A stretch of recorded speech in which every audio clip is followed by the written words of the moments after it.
Ad-du'a bainal adzan wal iqamah mustajab. Doa antara adzan dan iqamah dikabulkan oleh Allah Ta'ala. Di dalam hadis Rasulullah SAW bersabda, Inna li rabbikum fi ayyami dahrikum la nafahat, ala fata'aradu laha. Sesungguhnya ada waktu-waktu tertentu yang kalian lalui di dunia ini, di mana di waktu tersebut anugerah Allah melimpah dengan demikian kuatnya, dengan demikian derasnya. Maka ta'aradu laha, carilah momen-momen tersebut, momen di mana anugerah Allah melimpah. Ada kalau di sini namanya lagi apa namanya? Lagi sale. Lagi sale. Lagi ada sale. Nah, begitu juga di dalam anugerah Allah Subhanahu wa taala, dalam ampunannya Allah, di dalam dikabulkannya doa, di dalam dilipat gandakannya pahala, juga ada sale. Ada obral besar-besaran. Ta'arudullah, cari momen-momen tersebut. Di antara momen itu adalah momen di sholat berjamaah itu. Sholat berjamaah. Jadi disebutkan oleh Nabi Muhammad ada 3 tempat di mana doa nggak ditolak. Yang pertama, auqatus shalah, dubur kulli sholawat. Sahabi sholat 5 waktu. Baik, di waktu sholat, sahabi sholat 5 waktu. Habis sholat. Ataupun juga antara adzan dan iqamah. Ini antara adzan dan iqamah kapan? Sebelum sholat. Sebelum sholat dan sahabi sholat 5 waktu. Begitu juga di dalam sholat 5 waktu itu. Yakni mananya di waktu-waktu sholat itu dikabulkan doa.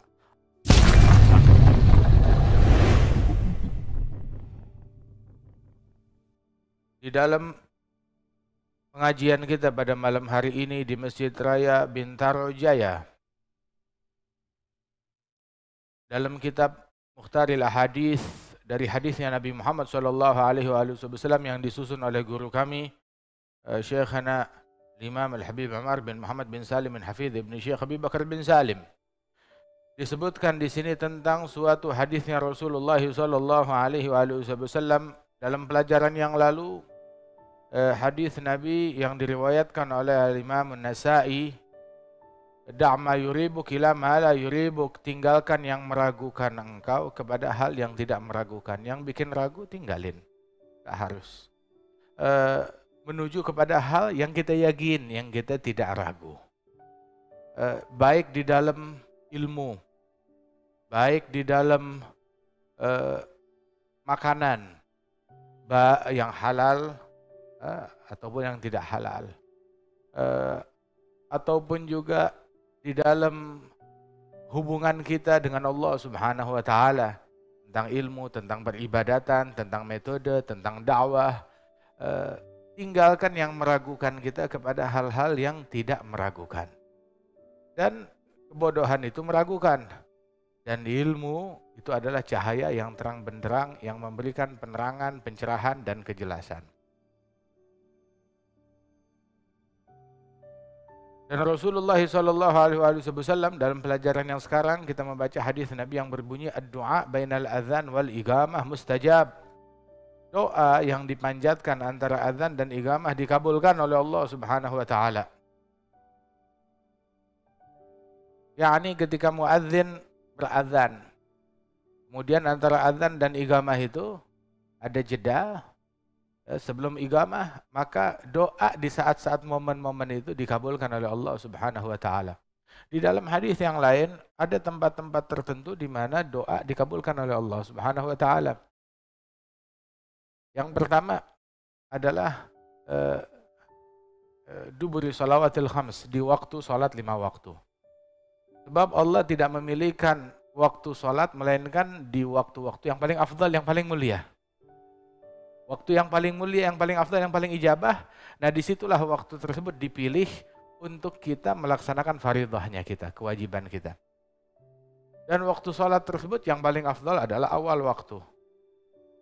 Awalul waqti ridwanullah wa awsatuhu rahmatullah wa akhiruhu afuwullah. Awal waktu, sholat di awal waktu adalah ridhanya Allah. Sholat di pertengahan waktu adalah rahmatnya Allah. Salat di akhir waktu adalah maaf dari Allah Subhanahu wa taala, dimaafkan oleh Allah taala. Tapi kalau udah keluar waktu, nah itu murkanya Allah di situ. Waliyadzubillah. Dan Orang yang suka menunda-nunda sholatnya, walaupun nggak keluar waktu, ya siap-siap ditunda di urusan rezekinya. Siap-siap ditunda dalam segala urusan duniawinya.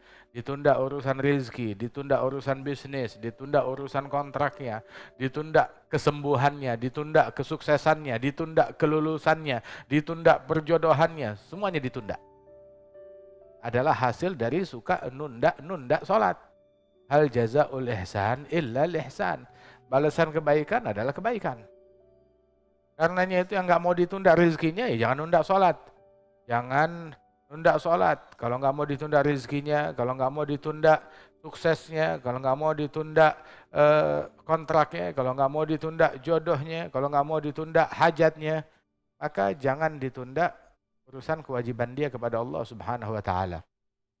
Sebab ulama mengatakan la yanggusu min dunyaka illa bima nagasa min dinik. Tidaklah terjadi kebocoran di dalam perkara duniamu melainkan sesuai dengan kebocoran yang terjadi dalam perkara akhirat kita. Kebocoran dalam perkara dunia, ya urusan saya ada masalah dalam urusan bidang apapun, baik dalam bidang ekonomi, baik dalam bidang keamanan, baik dalam bidang kesehatan. Tidak terjadi kebocoran dalam urusan duniawi kita, kegagalan dalam urusan duniawi kita, melainkan sesuai dengan kebocoran dan kegagalan yang terjadi dalam bidang akhirat kita. Pasti ada yang nggak beres. Salatnya kah, puasanya kah, sedekahnya kah, zakatnya kah, ibadatnya kah, tahajudnya kah. Jadi introspeksi diri sendiri. Cuma kan kita mau pilih jalan pintas. Kalau ada masalah paling enak nyalain orang. Siapa yang bisa disalahin? Yang paling sering kena pentung pemerintah deh. Begitu, atau paling gampang nyalain orang, tapi nggak bawa solusi apa-apa. Seandainya kita introspeksi diri kita sendiri, apa kekurangan kita, apa kesalahan kita, nah itu. Paling gampang nyalain orang, nyalain rakyat, nyalain pemerintah, nyalain atasan, nyalain bawahan, nyalain karyawan. Andaikan mereka buru-buru introspeksi diri sendiri, maka selesai urusannya dia. Introspeksi apa sholat yang belum beres, apa ibadat yang belum beres. Ad-du'a bainal adzan wal iqamah mustajab. Doa antara adzan dan iqamah dikabulkan oleh Allah Ta'ala. Di dalam hadis Rasulullah SAW bersabda, Inna li rabbikum fi ayyami dahrikum la nafahat ala fata'aradu laha. Sesungguhnya ada waktu-waktu tertentu yang kalian lalui di dunia ini, di mana di waktu tersebut anugerah Allah melimpah dengan demikian kuatnya, dengan demikian derasnya. Maka ta'aradu laha, carilah momen-momen tersebut, momen di mana anugerah Allah melimpah. Ada kalau di sini namanya lagi sale, lagi ada sale. Nah begitu juga di dalam anugerah Allah Subhanahu wa taala, dalam ampunannya Allah, di dalam dikabulkannya doa, di dalam dilipat gandakannya pahala, juga ada sale. Ada obral besar-besaran. Ta'arudullah, cari momen-momen tersebut. Di antara momen itu adalah momen di sholat berjamaah itu. Sholat berjamaah. Jadi disebutkan oleh Nabi Muhammad ada 3 tempat di mana doa nggak ditolak. Yang pertama, auqatus shalah, dubur kulli sholawat. Sahabi sholat 5 waktu. Baik, di waktu sholat, sahabi sholat 5 waktu. Habis sholat. Ataupun juga antara adzan dan iqamah. Ini antara adzan dan iqamah kapan? Sebelum sholat. Sebelum sholat dan sahabi sholat 5 waktu. Begitu juga di dalam sholat 5 waktu itu. Yakni maknanya di waktu-waktu sholat itu dikabulkan doa oleh Allah Subhanahu wa taala. Pertama. Dan yang kedua, inda nuzulil ghaith, ketika turun hujan. Saat turun hujan itu orang bergembira, berbahagia, senang. Turun hujan, turun rahmat. Hujan itu punya beberapa nama, dinamanya al-matar, di antara nuzulil matar, turun hujan, atau nuzulir rahmah, turun rahmat. Dibahasakan tuh hujan dikasih nama rahmat. Nuzulil ghaith, ghaith pertolongan dari Allah Subhanahu wa taala. Itu semuanya adalah nama-nama hujan. Matar, ghaith, rahmah. Turun hujan, turun rahmat, turun pertolongan dari Allah Ta'ala. Saat turun hujan tersebut, sebab itu biasanya kalau hujan yang membawa solusi. Yang kering menjadi subur, yang haus menjadi segar, semuanya. nggak membawa bala, nggak membawa bencana. Nah saat itu dikabulkan doa oleh Allah Subhanahu Wa Taala, manusia bersuka cita. Dan yang ketiga adalah indal tigail jaish, tatkala dua pasukan saling berhadapan dalam jihad fisabilillah. Dalam jihad fisabilillah, pasukan muslimin dengan orang-orang kafir saling berhadapan dalam jihad fisabilillah. Saat itu doa dikabulkan oleh Allah Ta'ala, diijabah oleh Allah Ta'ala. Tetapi dalam jihad yang sah, dalam jihad yang benar, bukan jihad abal-abal. Kan kita dalam pelajaran yang lalu kita sering bilang, ini nama jihad seksi. Kenapa? Punya daya jual tinggi. Orang sekarang mau kampanye gitu, biar melakukan partainya yang nyoblos, mau jihad ikut sama saya.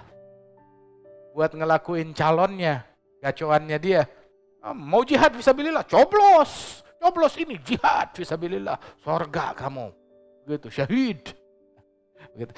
Punya daya jual tinggi. Nah masyarakat, jadilah orang yang cerdas. Mumpung nih sekarang nih kita bebas ngomong begini, belum musimnya. Ntar kalau udah musimnya tuh, wah ini pihak sono, ini dukung sono, dukung sono, begitu. Dari dulu kita dakwah, dari awal dulu ngomongnya kayak begini. Dari belum ada partai, muncul partai, dari partai baru 3, terus beranak, bertelur jadi berapa biji. Begitu, dari dulu kita ngomongnya begini.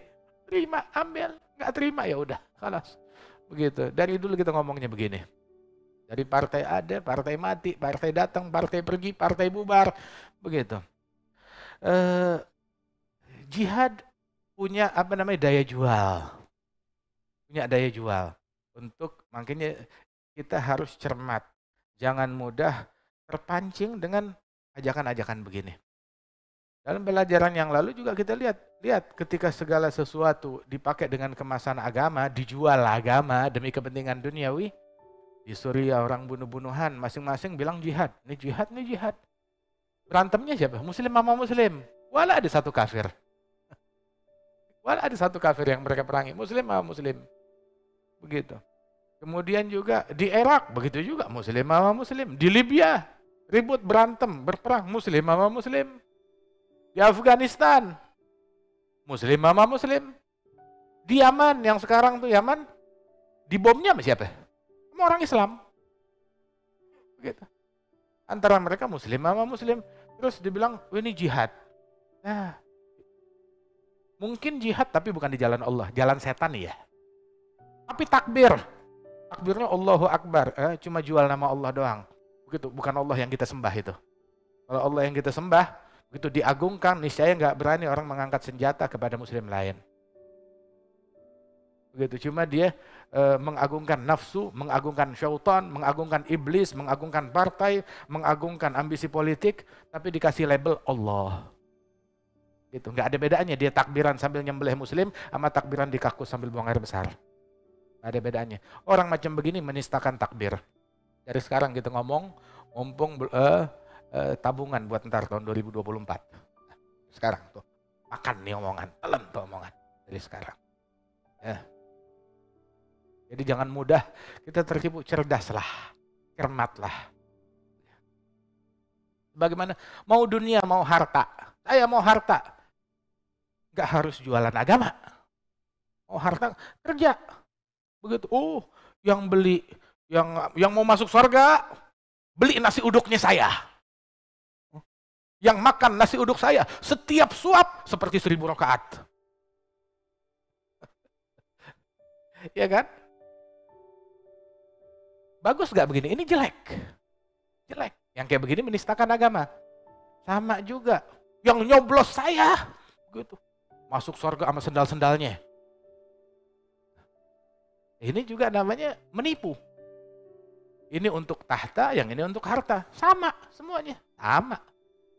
Gitu. Cuma saat kita lagi nggak ada musim hajatan kayak begitu, ngomong begini, oh iya ya, ntar giliran udah waktunya, wah nggak terima, wah ini dukung yang ini nih, ini dukung yang ini. La ilaha illallah.